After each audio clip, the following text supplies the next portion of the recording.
Todos bem?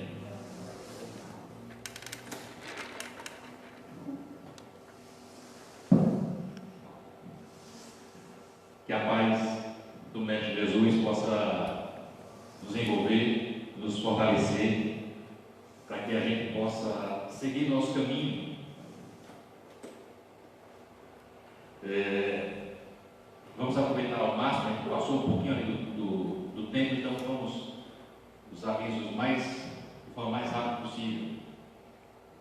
Na próxima semana, nós teremos a campanha do Quilo. É um momento que a gente tem de nos reunir em nome do Cristo, em nome do amor, em nome da paz, em nome do próximo, pedindo alimentos de porta em porta, recebendo alimento físico, recebendo abraços, doando sorrisos, abraços, conforto. É um trabalho bem amplo. Então, no próximo domingo, às 8h15, a gente chega aqui.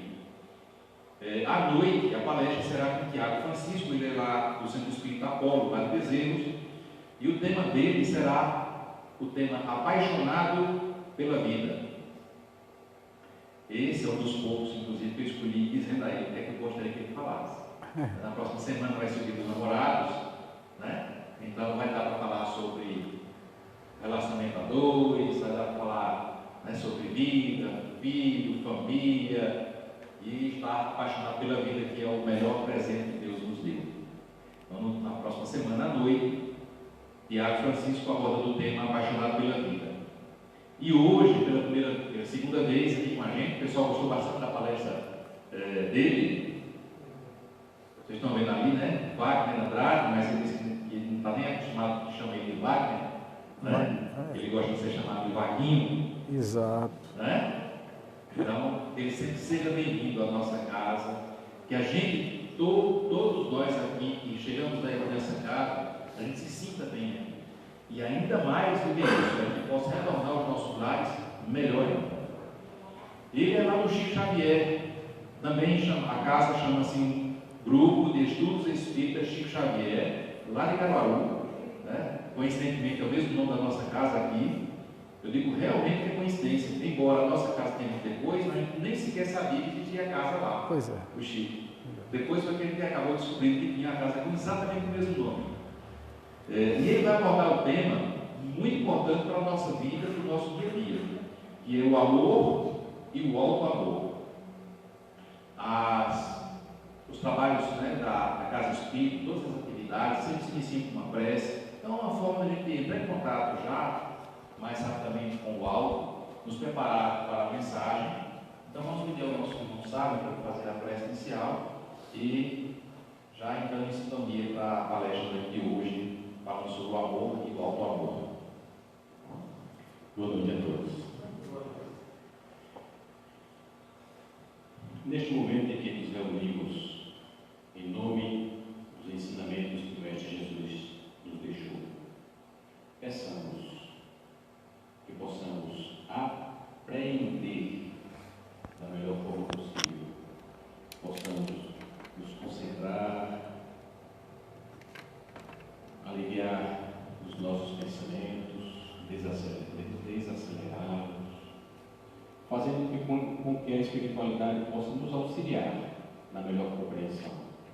E dessa compreensão possamos transformar em ações para a nossa vida. Amor, auto-amor. Sentimento que nos faz elevar e nos aproximar do Criador. Que a paz do Mestre Jesus esteja sempre presente em nossas vidas, hoje e sempre. Assim seja. Agora sim, o nosso querido irmão Wagner Andrade, ou Vaguinho, ou se nós chamamos de Vaguinho, ele vai abordar o tema do amor e o auto-amor. Opa, boa noite a todos e a todas. Sempre um prazer renovado estar aqui no Chico Xavier de Camusim, de São Félix. Muito bom. Foi a segunda vez, né? Mas sempre é uma coisa muito boa quando a gente é chamado numa casa e chamam novamente, é porque a palestra não foi desprezível, né? Foi uma palestra boa, né? Deu para transmitir a mensagem da forma certa. Que é isso que a gente tenta, gente. Deixa eu só colocar aqui, para ficar com a mão livre. Isso, pronto. Ok.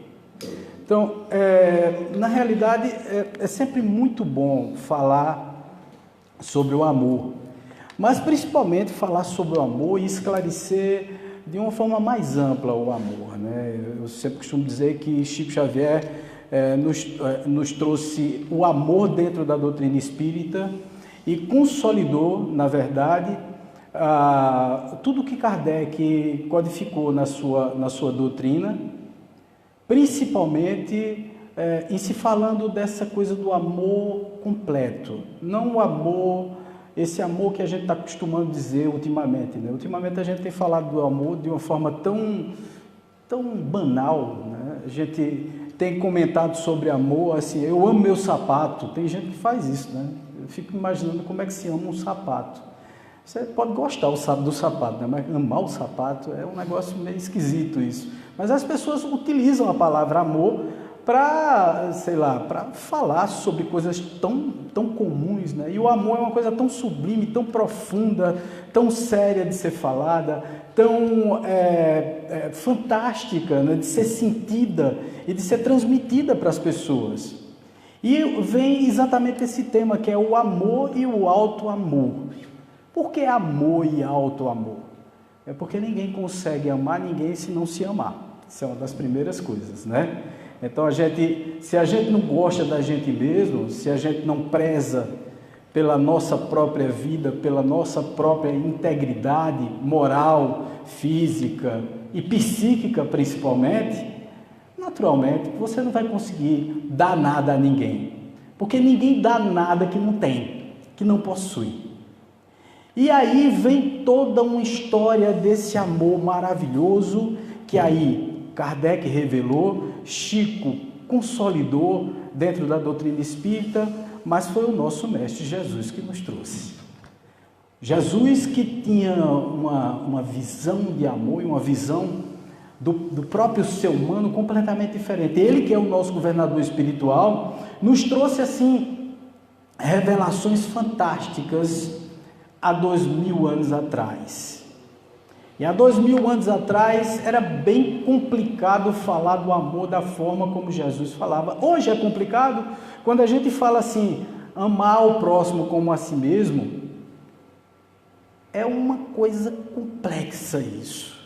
Porque as pessoas pensam exatamente como os judeus da época pensavam, como os fariseus que provocaram Jesus naquela época, exatamente para saber se Jesus entendia da lei como eles entendiam.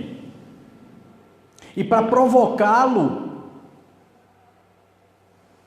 os doutores da lei, que eram senhores que na época tomavam conta da religiosidade daquele local, da Judéia, e que, para provocar Jesus de uma forma extremamente irônica e inclusive com segundas intenções, fez a pergunta que foi uma pergunta extremamente perigosa.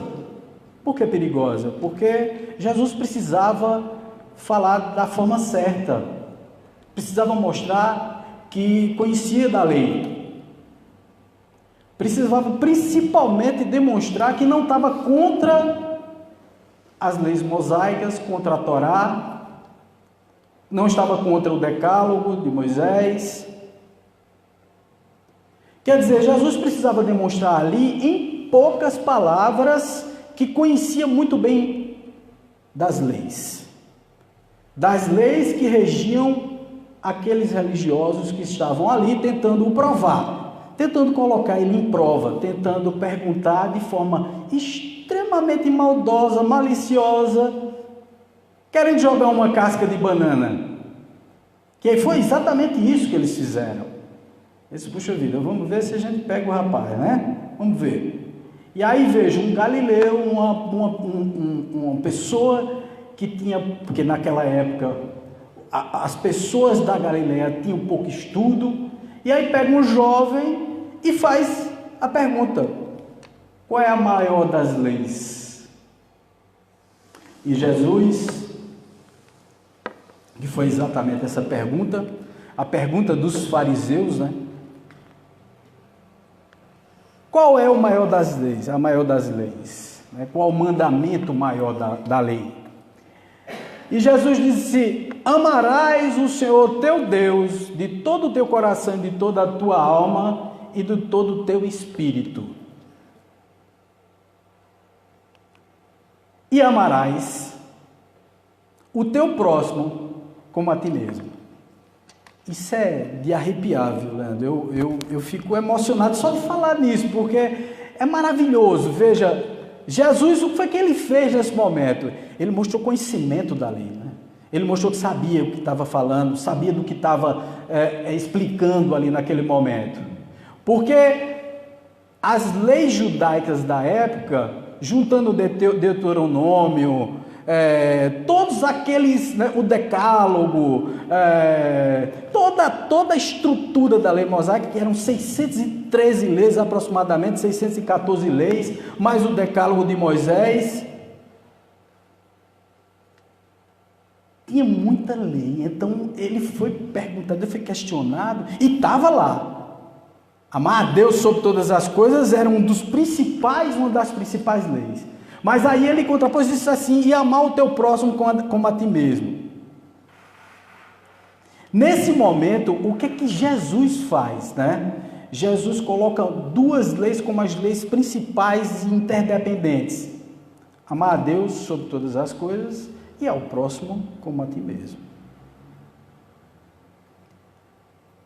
É uma revolução, mas uma revolução que não funcionava muito direito na cabeça dos fariseus da época, porque eles achavam que amar o próximo como a si mesmo era o próximo que estava próximo dele, não era o próximo qualquer um, não. Para eles, o inimigo tinha que ser combatido, o inimigo não podia ser alisado, não podia ser acalentado, compreendido, não. Se vai de encontro às minhas ideias, se vai de encontro ao que eu penso, o que eu acho, o que eu sinto, você não é meu amigo, você não tem nada a ver comigo. E Jesus, mostrando um conhecimento tremendo naquele momento, passa essa mensagem, onde, de certa forma, calou os fariseus ali naquele momento, demonstrou que conhecia das leis, porque ele conhecia desde os 12 anos de idade que ele ia debater com os doutores da lei. E ele conhecia muito, profundamente das leis mosaicas. Jesus, muita gente diz assim: Jesus era cristão. Eu digo, não, Jesus nem cristianismo fundou. Jesus era judeu e cumpridor de todas as regras, de todas as normas. Jesus não era um cristianismo vai surgir pelo menos uns 300 anos depois, né? Quer dizer, a partir daquele momento ali do concílio e tal, que surgiu o cristianismo. Cristianismo, na realidade, era a igreja do caminho, porque não era cristianismo, era exatamente a igreja do caminho que transmitia o amor e as palavras do Cristo através de seus apóstolos, depois que Cristo morreu. Mas o cristianismo mesmo só veio surgir 300 anos depois, junto com a palavra catolicismo, né, que virou a religião católica. Mas, na realidade, Jesus, ele tinha essa coisa do judeu entranhado em si. E muitas vezes a gente se questiona essa coisa do amar ao próximo. E muitas vezes a gente vê de uma forma meio deturpada isso. Primeiro é que a gente tem que levar em consideração que o auto-amor é fundamental, né? É muito importante você se amar. Como eu falei, se você não tem o que dar, você não consegue passar para ninguém, né? Como é que você vai passar amor sem você ter amor? Sem você ter isso tudo dentro de você? Segunda coisa, você precisa amar a Deus. E aí envolve todas as leis universais da harmonia, do amor, do equilíbrio, do se doar, da caridade, de tudo, junta tudo numa só. Eu preciso amar a Deus e as leis que foram colocadas por ele no universo e que, no entanto, fazem parte de toda a estrutura. Se você foge dessas leis, você sofre. Não porque é pecado, não porque Deus dá um castigo.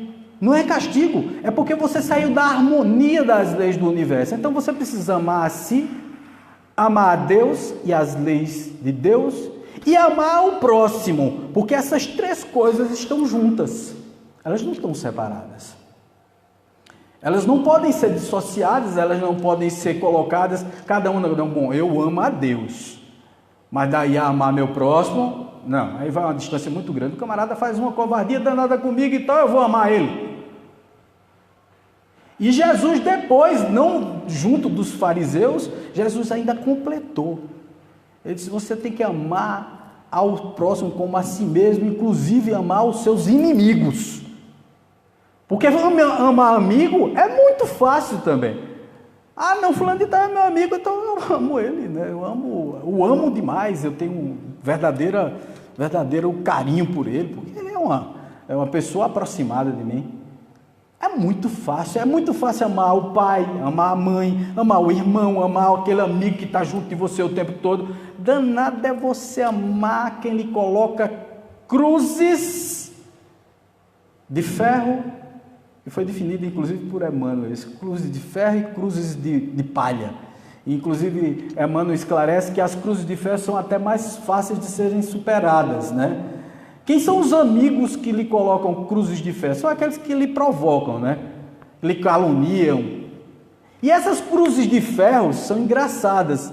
Elas são até muito mais fáceis de serem superadas porque elas são superlativas. São cruzes muito pesadas. Então alguém lhe calunia, alguém diz alguma coisa com você, você tem que provar que você não é. Eu não sei que prova é essa, mas tem gente que tenta provar, né, que não é. Então você só não é. Pronto, acabou, você não precisa provar para ninguém. Mas às vezes nas cruzes de ferro, que são essas pesadas, essas coisas que a gente tem que carregar, que são pauleiras de carregar, usando um linguajar muito atual, né?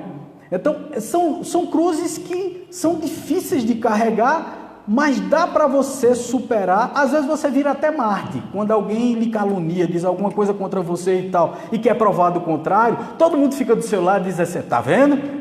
Fulano de tal é gente boa, tá vendo? Tudo que falaram sobre ele é conversa fiada, não existia e tal. Danado são aquelas cruzes de palha. As cruzes de palha são aquelas coisas pequenininhas que falam sobre você e que te aperreiam no dia a dia. Quer ver uma cruz de palha boa? Né? É exatamente você conviver com os seus familiares o tempo todo e entender a diferença do outro, o ponto de vista do outro. Isso é uma das cruzes de palha mais difíceis de se carregar, porque elas são constantes e são diárias. Por exemplo, o marido que esquece, vocês mulheres sabem disso, o marido que esquece a toalha molhada na cama. Isso é uma cruz de palha.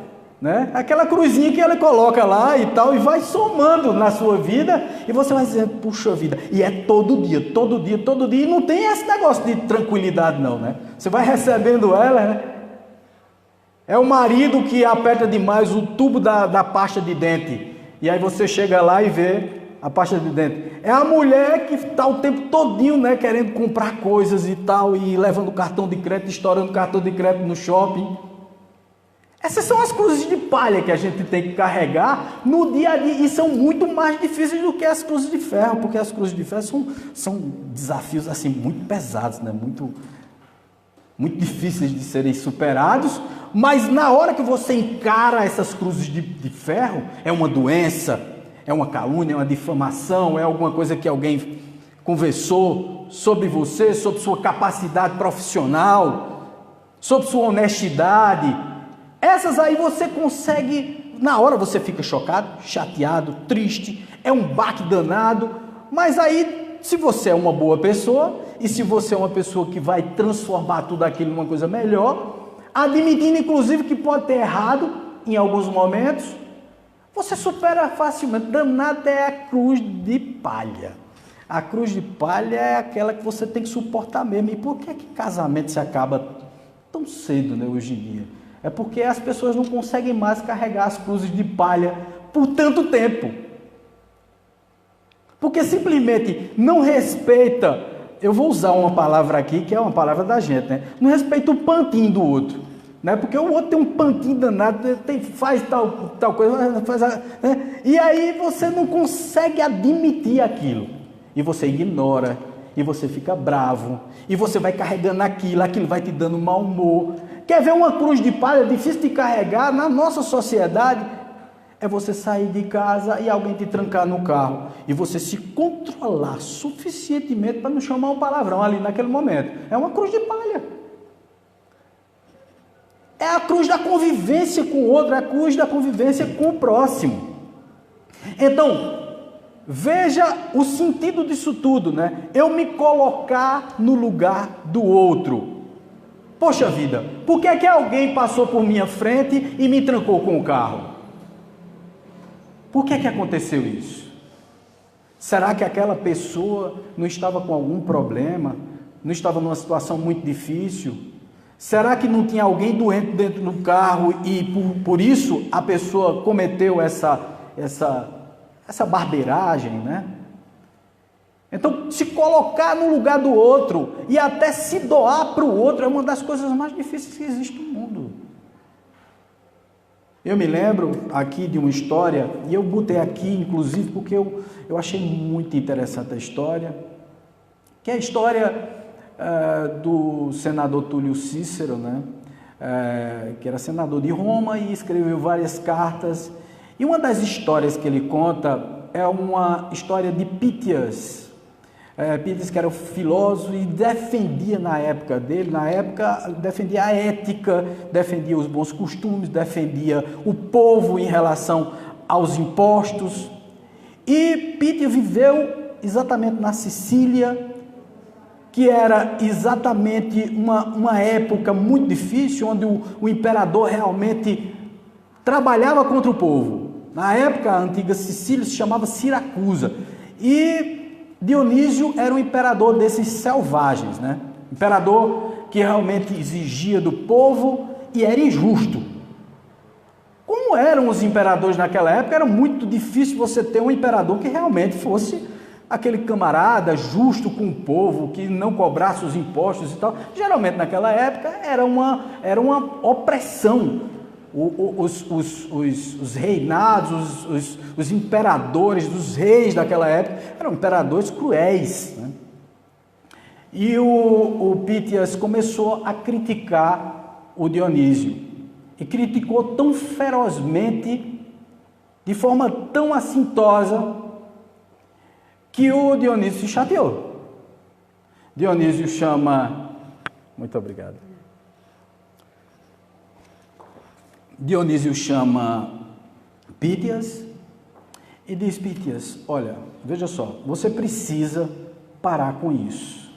E eu estou te dando a chance de você não falar mais sobre essas coisas que você anda falando. Você anda dizendo que é injusto, você anda dizendo que nós estamos roubando o povo, você anda dizendo, ele disse, olha, eu não disse nada disso contra o senhor, eu disse a favor do povo, porque eu acho justo. Eu disse, não, mas você vai ter que abrir mão desse seu discurso, dessas suas oratórias em praça pública, porque isso está afetando o meu governo. As pessoas estão te dando crédito e isso está afetando o meu governo. E aí Pítias disse, olha, infelizmente eu não posso abrir mão disso, porque tudo que eu estou falando não é mentira, é verdade. Então eu não posso, de forma alguma, voltar atrás, chegar em praça pública e dizer que tudo que eu falei, ou então tudo que eu expus, era uma mentira minha, ou então foi um engano meu. Então eu não posso abrir mão disso. Dionísio, enfurecido, se chateia enormemente com aquilo e diz, você está condenado à morte. Marcou o degolo, né? Era para ser degolado. E na época, na hora, próximo de ser degolado, Pítias fez um último pedido, disse, olha, veja, eu gostaria de, antes de morrer, ir lá na minha cidade que fica na Grécia.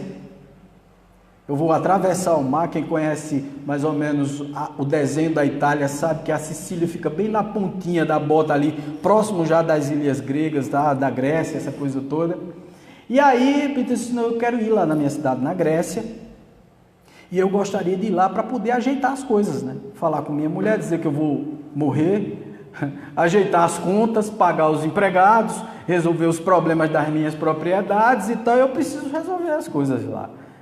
E Dionísio morreu de rir, né, na hora, disse, eu vou lhe soltar, solta aqui, você vai se embora, nunca mais volta, e eu não tenho como lhe pegar mais. Aí tinha o Damos, que era Damão, ou Damos, né, que era uma pessoa, um discípulo de Pítias, que vivia seguindo ele. E Damão soube da questão, e que o Pítias ia ser degolado, e Damão foi lá e disse ao imperador Dionísio, Dionísio, olha, eu fico no lugar de Pítias, eu fico no lugar dele, e caso ele não volte, você pode me degolar no lugar dele. Dionísio olhou para Pítias, olhou para Damão e disse, você sabe o que é que você está me propondo? Se ele não voltar, quem morre é você. Ele disse, sim, mas eu acredito que ele vai voltar, eu confio nele. Veja que prova de confiança no amigo, né? Se eu confio nele, ele vai lá, vai resolver os problemas e vai voltar. E aí ele ficou no lugar, o Dionísio aceitou a troca, você fica, o Pítias vai resolver o problema dele, e quando ele voltar, a gente troca os lugares. Passou o tempo, o Pítias foi embora, foi para a cidade dele, e passou a época do prazo em que ele ia ser degolado, e nada de Pítias chegar. E Dionísio disse, infelizmente, quem vai é você. E no dia do degolo, mas exatamente no dia, Pítias aparece estrupiado, todo quebrado, maltrapilho, e disse, olha, me desculpa, eu cheguei atrasado, mas graças a Deus para evitar a sua morte, porque o navio naufragou, depois eu tive como me salvar, e cheguei na praia, e tal, depois fui assaltado, fui agredido, então eu não tive como chegar aqui antes. E o Dionísio vendo aquela situação, daqueles dois amigos, um que confiou cegamente, porque Damão já estava dizendo a Dionísio, dizendo assim, olha, você pode ter certeza, ele vai voltar, deve ter acontecido alguma coisa para ele não ter voltado ainda. Então essa confiança no amigo, no outro, no próximo, impressionou Dionísio. E com a volta de Pítias, essa prova de amizade, de honestidade, de correção, de ética que Pítias demonstrou ter, que não era só falar, ele não falava só de ética, ele praticava a ética, ele praticava a moral. Então Dionísio ficou tão impressionado que simplesmente liberou os dois. Disse, olha, eu não quero aqui mais, mas vocês estão liberados para ir embora daqui da Sicília, e vocês podem ir embora para a Grécia, ou para onde vocês quiserem, só não pode ficar mais aqui, porque senão eu vou ter que matar vocês dois. E os dois foram embora, e Dionísio ficou extremamente tocado com isso. Isso mudou completamente a vida de Dionísio desse momento em diante, porque ele ficou impressionado como era que um se colocava no lugar do outro dessa forma. Como é que alguém oferecia a própria vida pela honestidade do outro? Quem é que consegue fazer isso, né? Quem é que de nós consegue fazer uma coisa como essa? Quem é que de nós se coloca no lugar do outro? Quem é que de nós não se revolta com determinadas coisas? Jesus, nos seus caminhos e descaminhos, então na hora que foi ser crucificado, ele ouviu absurdos de Pilatos. Depois ouviu absurdos de quem ele tinha tratado e curado no caminho. Os leprosos e tal, as pessoas caçoavam dele. Os mesmos que foram curados eram os mesmos que estavam ali na frente dizendo assim, eu prefiro Barrabás. E Jesus jamais abriu a boca para dizer nada. E até na ressurreição, Jesus, quando ressurgiu, não condenou nem Tomé, porque disse que não acreditava, E nem condenou Pedro, que negou ele 3 vezes. Eu confesso que se fosse comigo, a primeira coisa ao ressuscitar, eu tinha olhado para Pedro e tinha dito, mas rapaz, me negasse 3 vezes, não foi? E tu, Tomé? Que nem acreditar em mim, tu acreditasse.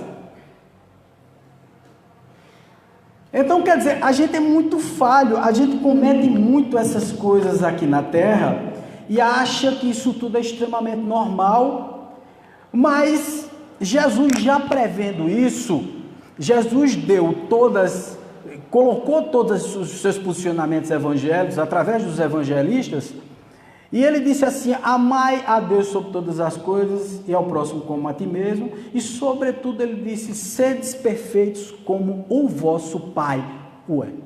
O vosso Pai. Quando Jesus se referia a Deus, Jesus se referia de 3 formas.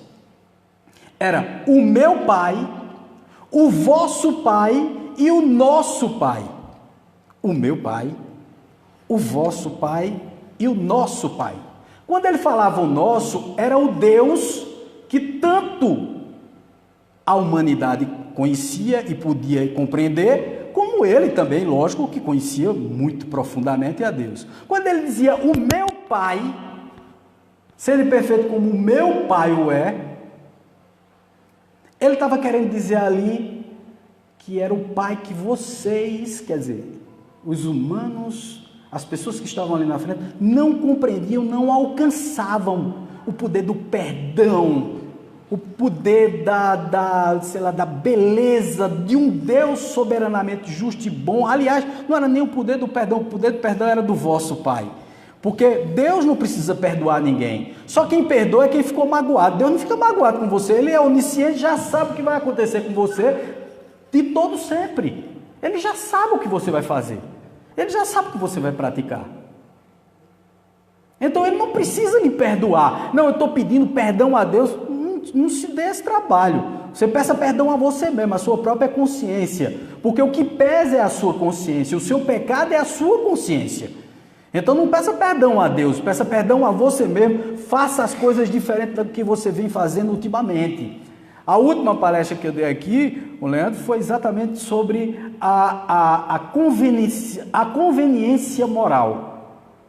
Porque nós temos muitas conveniências, né? Então nós achamos que podemos fazer acontecer, elaborar pensamentos, tratar as pessoas de tal jeito ou qual jeito e dizer assim: poxa vida, não, isso é a forma como eu entendo a Deus.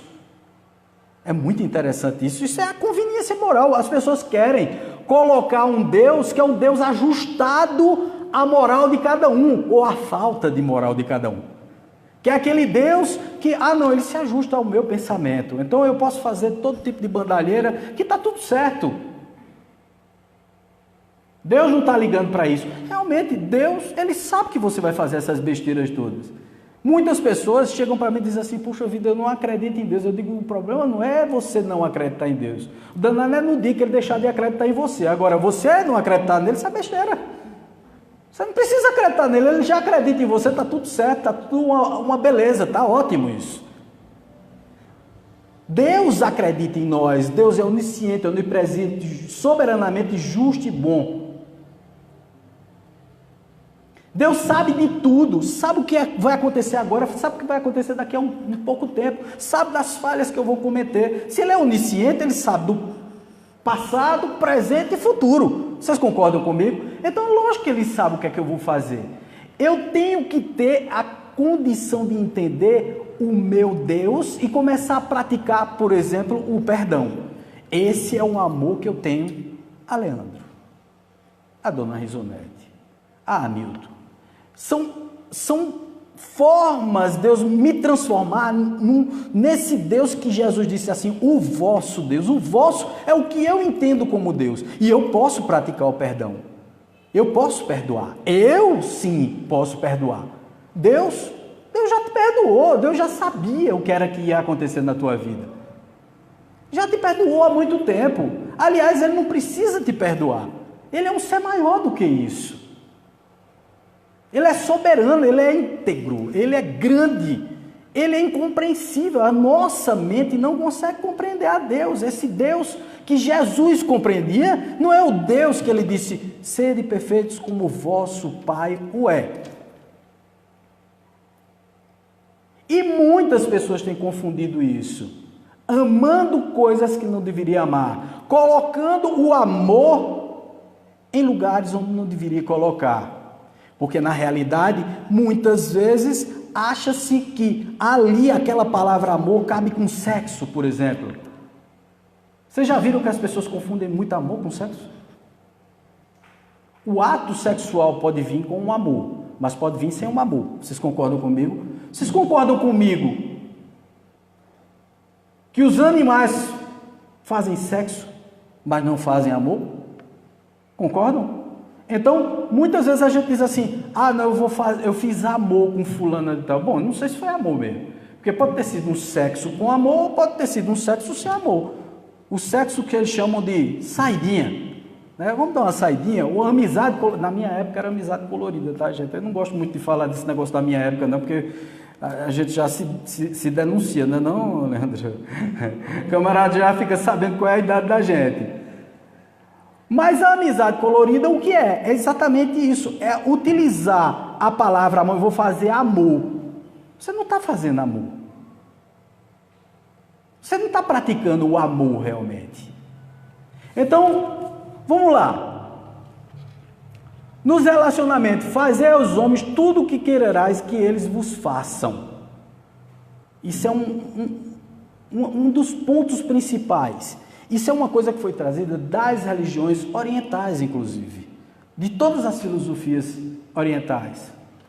Fazei aos homens tudo o que quererais que eles vos façam. Então, se a gente seguir isso, é um grande amor que a gente já está praticando. Eu não faço, sábio, eu não faço a sábio o que eu não quero para mim. Então, eu já estou praticando uma coisa maravilhosa, eu já estou, livrando um bocado desses amores impuros que existem por aí. Eu já estou dizendo assim, puxa vida, eu não vou nunca fazer a sábio o que eu não gosto que faça comigo. Então, eu estou tendo um alto amor, porque eu estou me amando e sabendo que eu sou um ser íntegro e, portanto, vou respeitar a sábio o tempo todo. E eu vou estar sempre querendo coisas do bem para a sábio. Quem faz isso, hein?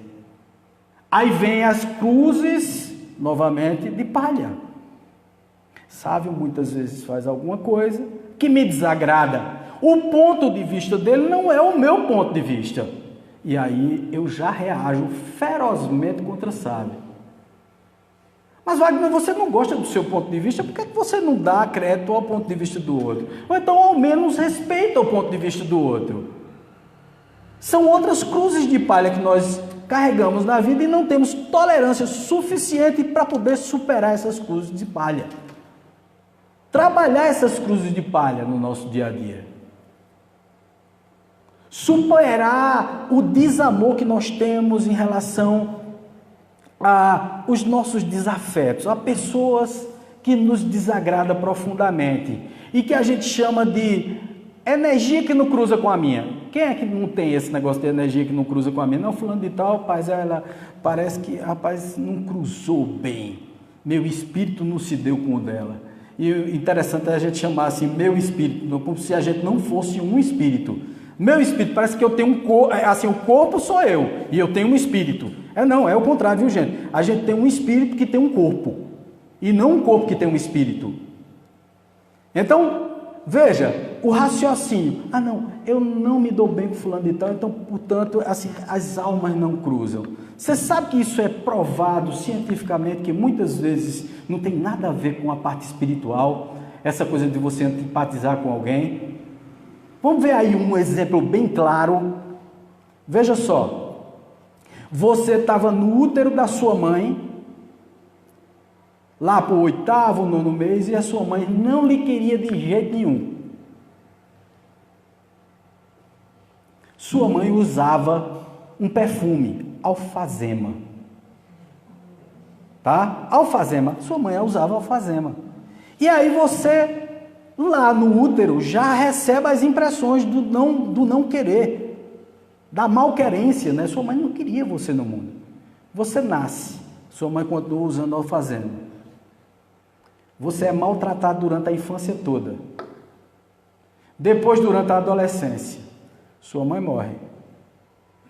Aí você se esquece daquilo tudo, tal, supera a vida, vai para a vida, vai trabalhar. Quando é um dia você entra no seu trabalho e eis que tem alguém usando alfazema. E você imediatamente diz, eu não gosto dessa pessoa. O que você não gosta é do perfume dela, não é da pessoa. Então muitas vezes a gente confunde as coisas, a gente embaralha tudo, às vezes não tem nada a ver com, não, é espiritual, por isso que eu digo, minha gente, a gente tem que ter tolerância. Muitas vezes a gente ignora a outra pessoa, porque simplesmente a gente não cruzou, eu não bati com essa pessoa, eu não gostei. Situações podem causar isso, situações do passado que alguém repete na sua frente, pode te causar uma antipatia. Você teve uma tristeza com alguém, até depois de adulto, você teve alguma decepção no seu trabalho, ou então com o teu político da cidade, você fica detestando políticos. Então, se alguém se apresenta como político, você já não gosta. São as memórias que nós trazemos. Então, não tem nada a ver com o espiritual. Às vezes a gente tem que tolerar, tem que entender as pessoas, mas não é só tolerar, a gente precisa amar as pessoas. Superar essa coisa de apenas tolerar. Não, eu apenas tolero fulano de tal que entra aqui em casa ou que entra aqui no centro. E o pior é o seguinte, é que às vezes dentro do centro espírita tem isso. As pessoas mal se falam, às vezes até brigam por postos, Leandro, dentro do centro espírita. É impressionante isso. Como se a doutrina que Kardec trouxe não fosse de puro amor, não fosse uma doutrina do perdão, da compreensão. Outro dia uma pessoa chegou para mim e disse assim, Wagner, eu estou tão decepcionada com o centro que eu frequento. Eu digo, o que foi que houve? Eu disse, não, as pessoas são mesquinhas, Wagner. Falam mal uma da outra, é uma fofoca danada lá dentro. É um tititi. E as pessoas às vezes falam mal de você, eu mesmo, a pessoa já falou mal de mim lá. Eu estou decepcionado com a doutrina espírita. Eu digo, não se decepcione com a doutrina espírita, não. Doutrina espírita é uma, movimento espírita é outro, completamente diferente. E se esse povo, dentro da doutrina espírita, Wagner, eu digo, pois é exatamente onde eles devem estar. É dentro da doutrina espírita. Você acha que espírito impuro está aonde? É dentro da doutrina espírita. É dentro das casas evangélicas, é dentro das igrejas católicas. É lá que eles precisam depurar a alma, melhorar. Cada um com sua filosofia, cada um com sua evolução espiritual, mas cada um vai caber dentro do padrão que deseja caber. E se isso melhora a pessoa... Um outro dia chegou uma pessoa para mim e disse, mas eu estou tão triste com a minha filha. O que foi que aconteceu? Eu disse, não, Wagner, ela era católica, devota de Nossa Senhora, e aí de repente virou evangélica. Agora não quer uma imagem de Nossa Senhora dentro da casa dela. Estou decepcionada, não sei o que. Eu digo, bom, além das decepções que a senhora teve, como está sua filha hoje? Como ela estava antes e como é que está agora?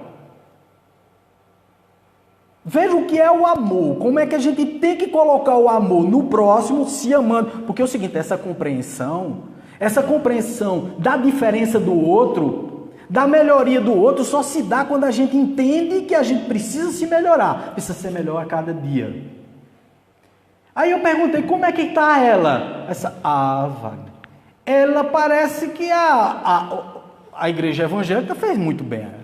Porque, olha, reclamava de tudo, só vivia doente, só vivia reclamando, só vivia dizendo coisa com o povo, vivia sendo maledicente, não sei o que, bababá. Agora está uma seda, me ajudando em casa, simpática com todo mundo. Eu digo, criatura, e tu não está achando isso bom? Quer dizer, o outro precisa seguir o teu caminho, o único caminho que existe é o teu. É exatamente essa falta de compromisso que nós temos com o amor. O amor, ele tem que ser amplo. Eu tenho que entender o que Leandro faz, eu tenho que entender o que Dona Risonete faz, eu tenho que entender o que as pessoas aqui fazem, como elas se comportam. Me colocar no lugar delas, mas não me colocar no lugar assim para viver a vida delas, tá? Porque é um outro erro que se comete também. Muitas vezes a tua felicidade fica rifada a outra pessoa. Ah, não, eu só sou feliz se fulano de tal for feliz. Eu só vou ser feliz se por acaso fulano de tal ficar comigo, ou fulana de tal ficar comigo. Quer dizer, tu coloca todos os teus ovos numa cesta só. Tropeçou, caiu, quebra tudinho, né? Quer dizer, tua felicidade está na mão do outro. Tua felicidade não está nas tuas mãos. Não faz parte de você. Você não é feliz por você, você é feliz pelo outro. Seja feliz primeiro. Auto-amor é isso. Eu preciso ser feliz primeiro, porque eu não vou conseguir dar felicidade a ninguém. Eu preciso me amar primeiro, porque eu não vou conseguir dar amor para ninguém se eu não distribuir o amor em mim. E, por consequência, eu não consigo amar a Deus, porque eu fico muito envolvido entre a outra pessoa, porque aí eu endeuso muitas vezes outra pessoa. Eu já ouvi uma pessoa dizendo assim, olha, se meu marido morrer, eu morro junto. Eu digo, vixe, papai, vamos rezar para o marido dela não morrer, né? Porque senão essa mulher vai morrer junto.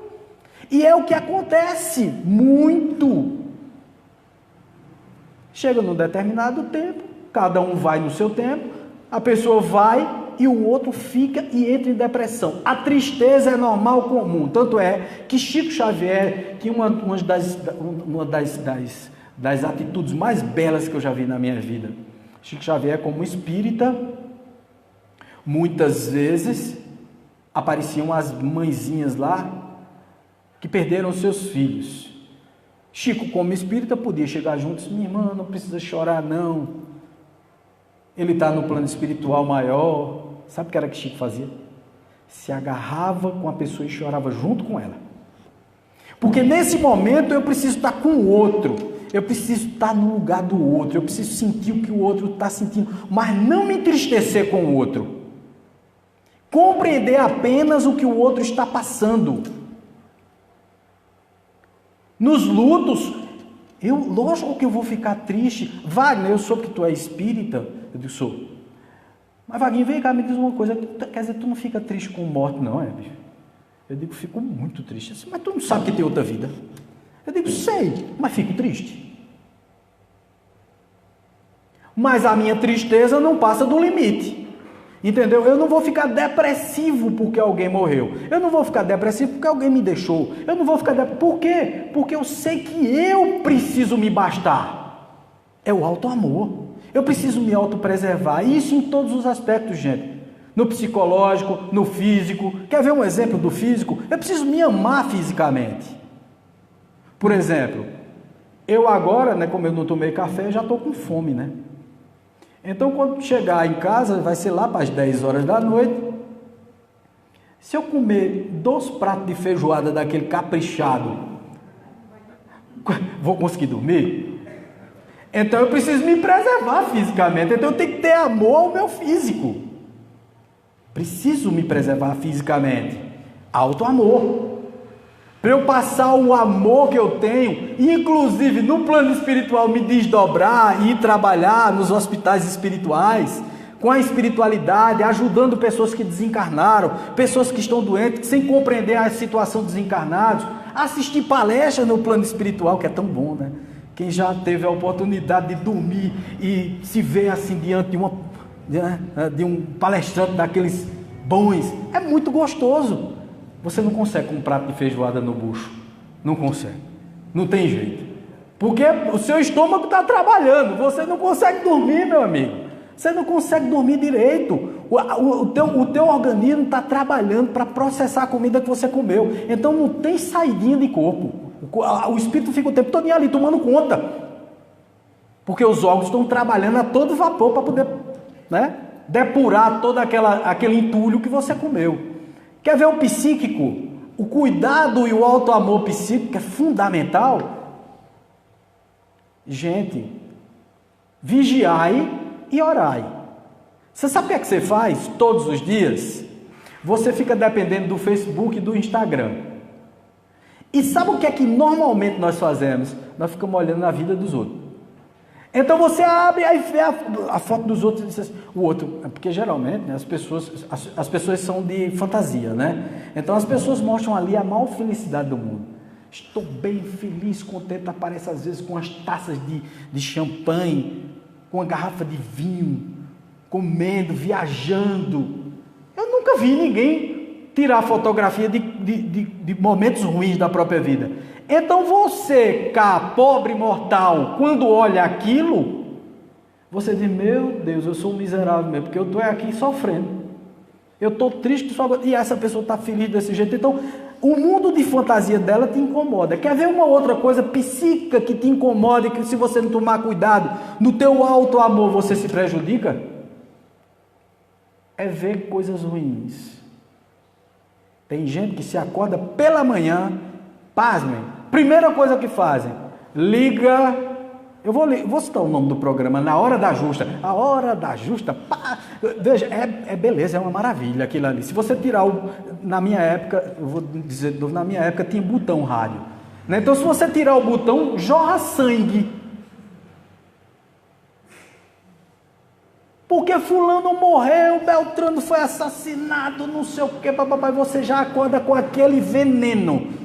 Você acha mesmo que você vai ficar bem durante o dia? Isso é a falta de alto amor. Muita gente diz, Wagner, então a gente tem que ser alienado. Eu digo, de jeito nenhum. As más notícias, gente, chegam sem a gente precisar procurar. Então não precisa você ligar o rádio não, viu?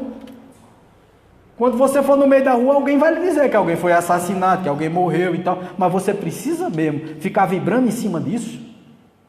Procurando notícias ruins, falando coisas ruins, comentando situações escabrosas do seu próximo, metendo a lenha, né, no outro, porque é isso que a gente vê, né?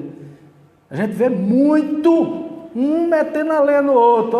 Vamos criticar. Elogio que é bom, meu filho, você vê pouco. Agora, crítica é muito. Então, nesse momento, eu estou trabalhando o meu alto amor e o meu amor ao próximo.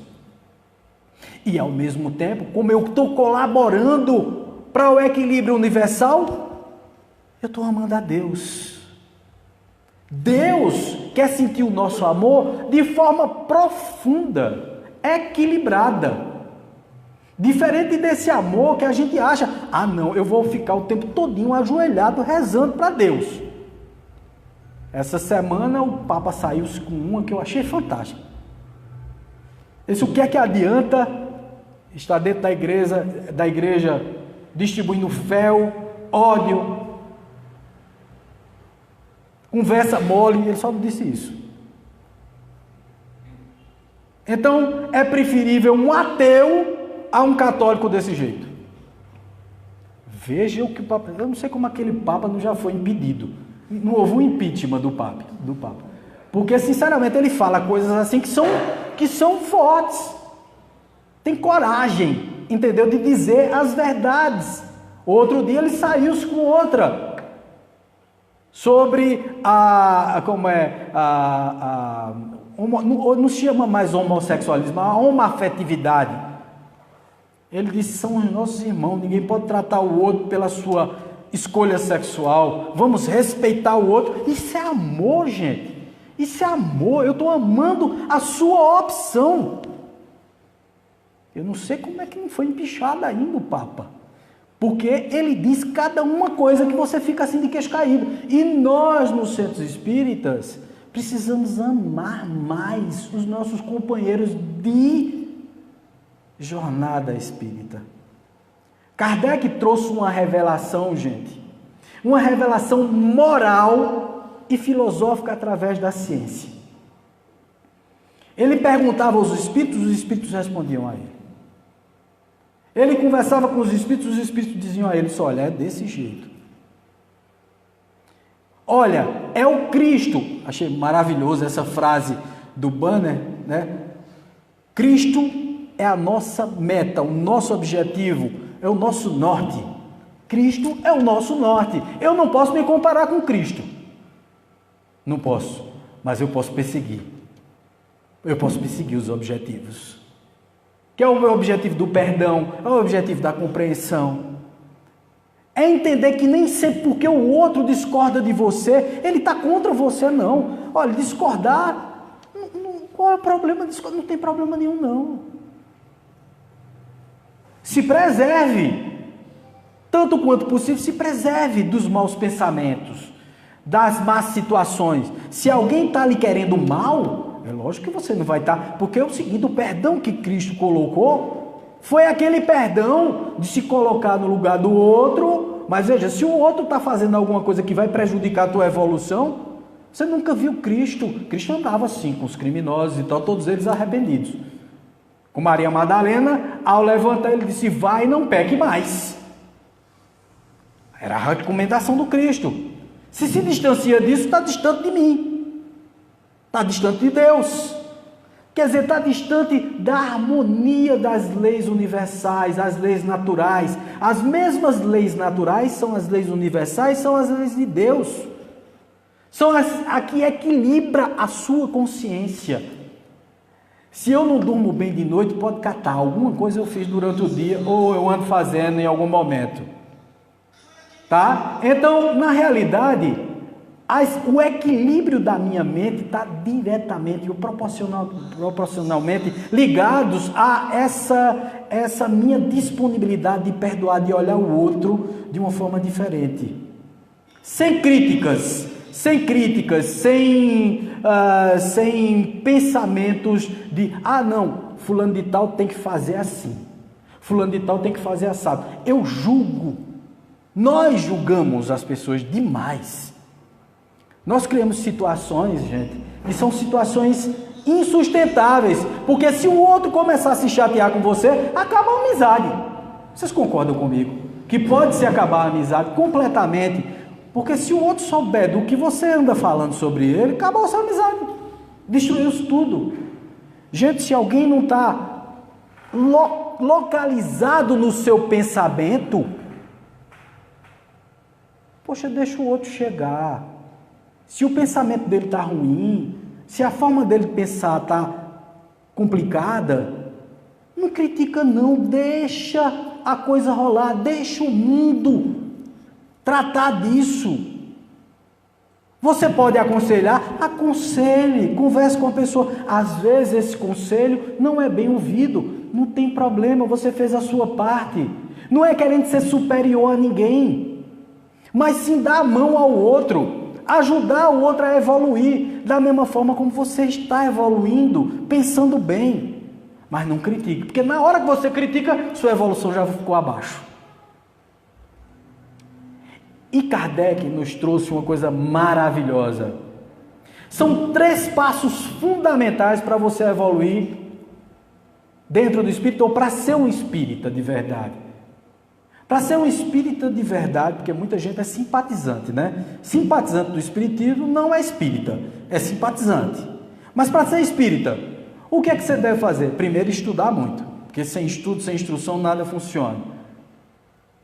A segunda coisa é amar o semelhante.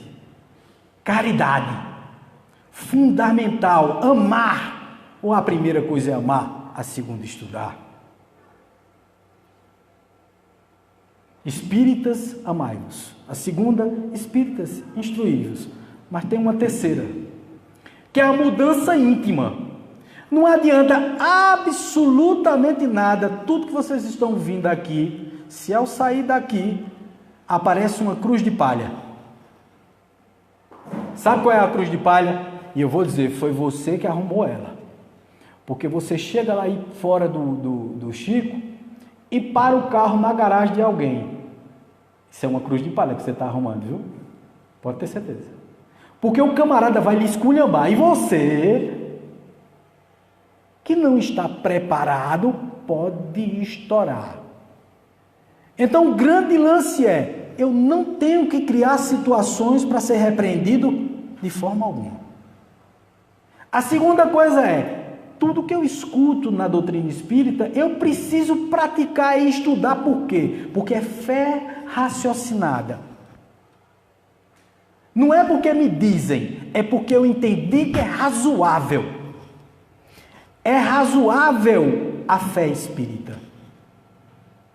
É razoável entender a reencarnação. Aliás, se você seguir os preceitos, os princípios fundamentais do Espiritismo, a lei da ação e reação, da causa e efeito, a reencarnação, a sobrevivência da alma, o amor. Se você seguir esses preceitos básicos do Espiritismo, você faz tudo para viver bem. E sua reforma íntima já está bem encaminhada. Porque o grande lance não é alcançar tudo de uma vez, gente. Nós não temos condições ainda disso. Vá com calma mesmo. O importante é fazer como Santo Agostinho dizia: a cada dia eu faço uma coisa melhor. A cada dia eu tento me melhorar. Eu subo um degrau na minha evolução. Às vezes não precisa nem um degrau, basta uma caixa de fósforo. Uma pedrinha em cima do chão, igual uma pedra, uma caixa de fósforo, onde você suba mais um pouquinho. Subir, que eu digo, não é de forma orgulhosa, mas sim de forma pura. Aquela coisa de olhar para o outro e dizer assim: poxa, eu compreendo a situação do outro.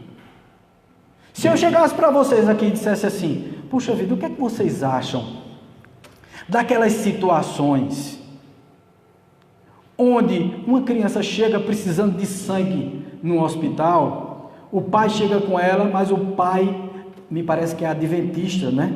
É adventista que não permite que faça transfusão? Qual é? Oi? Testemunha de Jeová, desculpa os adventistas, viu? Testemunha de Jeová.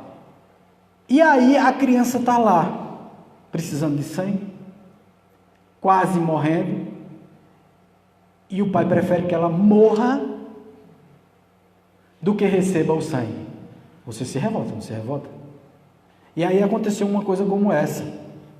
Um palestrante espírita, Dr. Dácio, falou sobre isso. Muito interessante. Ele disse que uma certa vez chegou uma criança precisando de sangue. Veja o que é se colocar no lugar do outro. Prestem atenção nisso. Criança precisando de sangue. O pai disse que não ia querer, porque senão a criança ia para a danação do inferno. Que é exatamente o fundamentalismo religioso, né? A gente sempre pensa que fundamentalismo religioso só existe lá no Oriente Médio, né? Os caras se estourando, se detonando os outros. Mas fundamentalismo religioso existe aqui. Mas a gente tem que entender o outro também, até no seu fundamentalismo. A criança chega precisando de sangue, aquela agonia danada, o pai não deixa, mas chega uma ordem do juiz obrigando para a criança tomar o sangue. A criança toma o sangue, se salva, o pai vai embora, abandona a criança. Abandona. Deixa a criança no hospital e vai embora. Passou uma semana, 2 semanas, o pessoal do hospital acionou a justiça.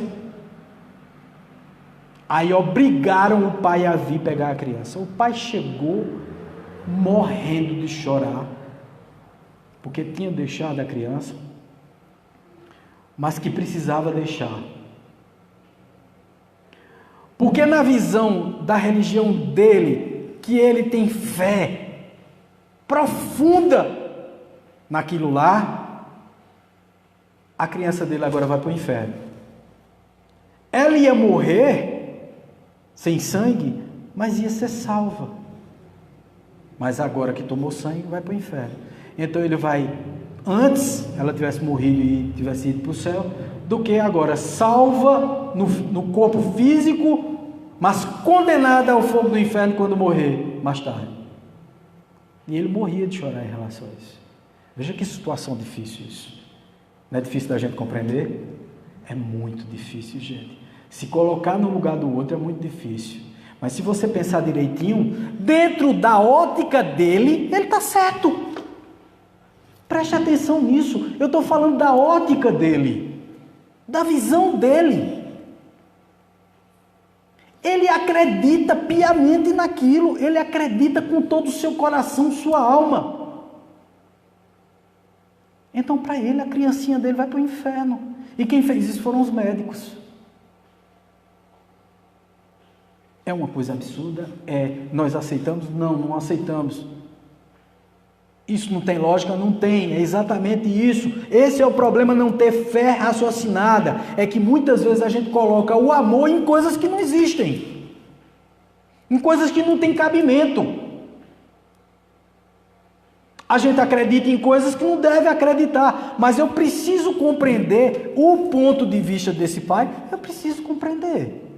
Por que é que ele está tão triste? É um absurdo. Não é um absurdo? Todo mundo entende que é um absurdo. Mas eu me coloco no lugar do outro, nada, porque eu mesmo se estivesse no lugar, eu tinha dito, o senhor é um ignorante. Eu tinha dito na hora. Isso é um absurdo. Mas eu não estava me colocando no lugar dele. Para entender a dor dele por achar que o filho dele vai para o inferno. E todos nós sabemos, por favor, sabemos que não existe inferno. Não existe inferno, existe o inferno consciencial. Mas não existe o inferno circunscrito e tal. E o que é que uma criança ia fazer no inferno?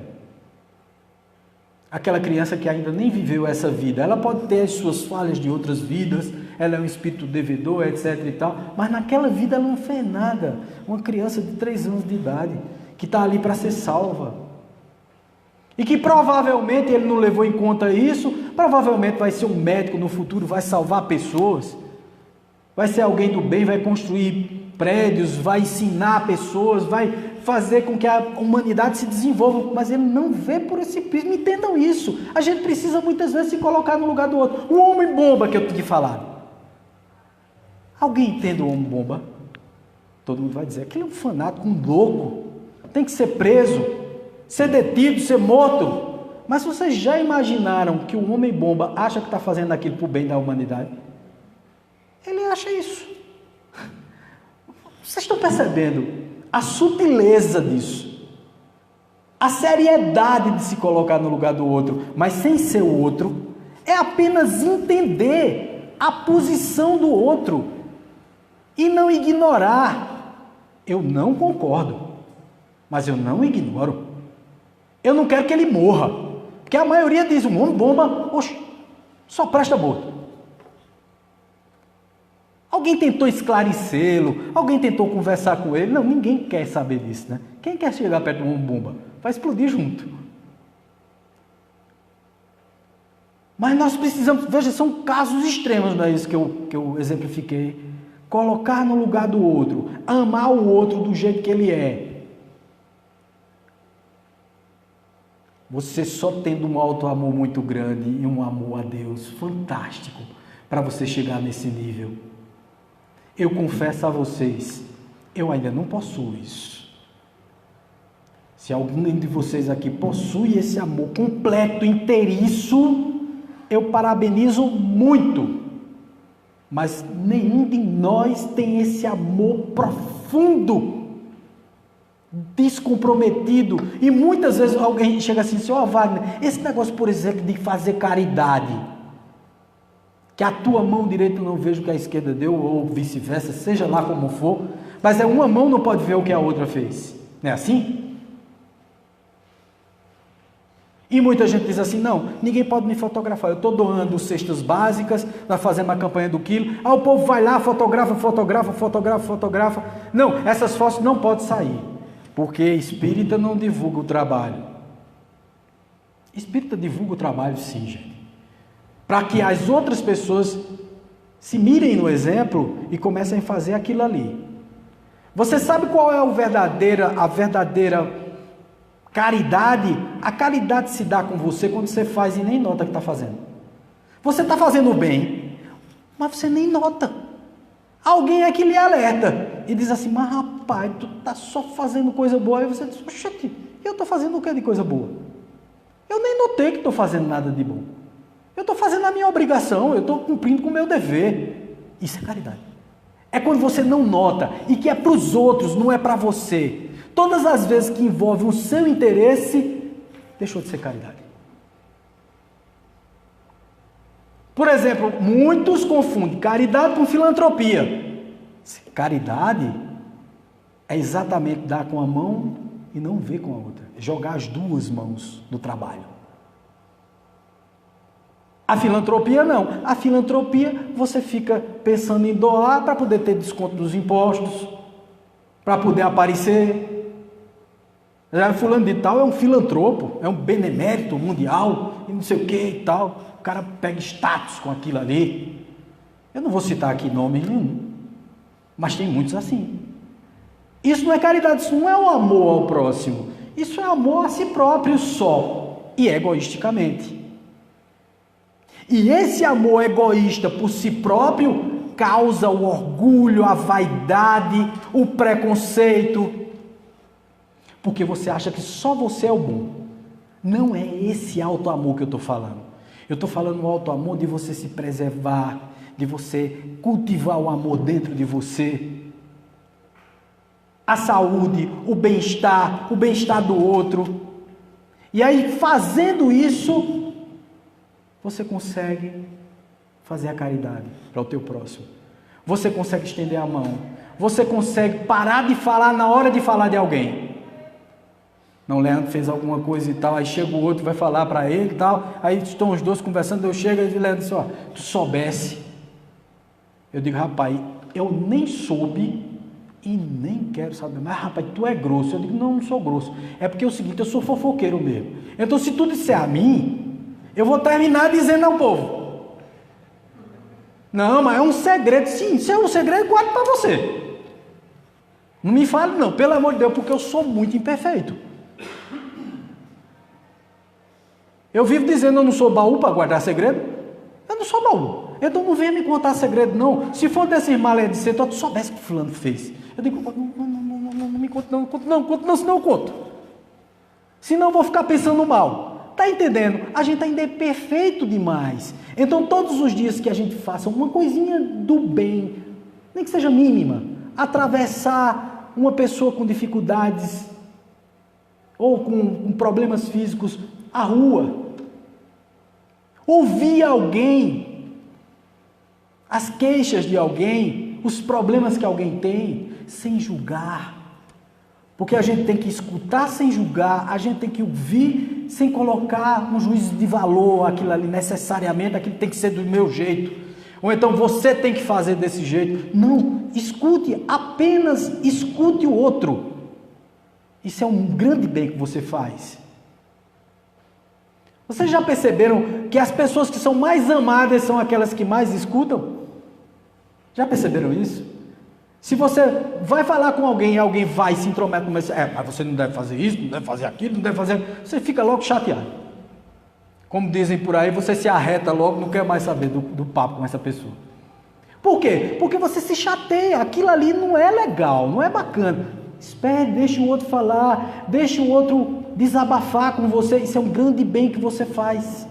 Desculpa o horário, eu estou olhando ali o relógio, não está indicando, não está certo, tá? Não, tá certo? Tá? Então pronto, então vamos lá. Então quer dizer, muitas vezes você precisa fazer esse bem sem olhar a quem. Eu passei muito do horário, eu fiquei olhando ali o horário passando, eu digo, não, só pode estar quebrado, mas não, estava certo. Me perdoe, é porque eu fiquei achando que estava quebrado o relógio. A gente vai falando, se empolgando, né, e o tempo corre solto. Gente, muito obrigado pela atenção de vocês. É sempre um grande prazer, né, estar aqui no grupo de estudos espíritas Chico Xavier de Camusim, nosso irmão do Chico Xavier de Caruaru. E, na verdade, falar sobre perdão, amor e tal, realmente empolga a gente, deixa a gente tão empolgado que a gente passa do tempo. Tá certo? Então, um beijo no coração de todos vocês. Muito obrigado pela acolhida. Até a próxima. Obrigado. Opa, pois não. Durante a prece, se preparem para o passe Coletivo. Isso. Pronto, vamos fazer a nossa prece, fechar os olhos e vibrar positivamente, agradecendo nesse momento a assistência espiritual que nos foi dada e principalmente a inspiração através dos espíritos de luz que chegaram e que se fizeram presentes nesse momento para nos passar a melhor palavra, a melhor mensagem desse momento, a mensagem que cala fundo no coração, nas almas das pessoas que estão, tanto aqui como estão também na internet, fora daqui, fora do local. Então, que essa energia do bem, do amor, da paz se espalhe para toda a vizinhança, para as pessoas de nossas famílias, para o mundo, enfim, que está tão necessitado de amor, de compreensão e principalmente de trabalhar o alto amor e o amor a Deus. Que assim seja.